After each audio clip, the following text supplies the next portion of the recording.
আমাদের যে গ্রামের লোকজন আছে না, মানে যারা দিন মজুর, খেটে খাওয়া, আপনি দেখবেন যে একটা লোক প্রতিদিন ন্যূনতম 600 থেকে 700 টাকার কাজ করে। হোক সে রিক্সাওয়ালা, হোক সে মানে বদলা, তার ন্যূনতম আয় প্রতিদিন 500 থেকে 600 টাকা। আপনি একটা জিনিস লক্ষ্য করুন যে এই সমস্ত পরিবারে দৈনিক সর্বোচ্চ কয় টাকা খরচা হইতে পারে গ্রামে? সর্বোচ্চ হলে 300 টাকা। সবকিছু লইয়া ঘরে 300 টাকার বেশি খরচা হয় না।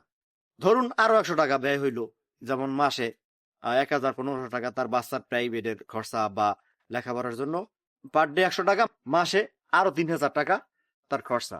তার আয় হচ্ছে মিনিমাম 600 টাকা। সেখান থেকে তার যদি 400 টাকা খরচ হয়, তারপরও প্রতিদিন 200 টাকা করে সে জমাইতে পারে।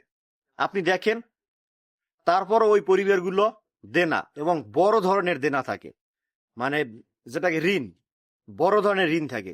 এর কারণ কি জানেন? এর কারণ হচ্ছে ব্যাংক বা সুদ।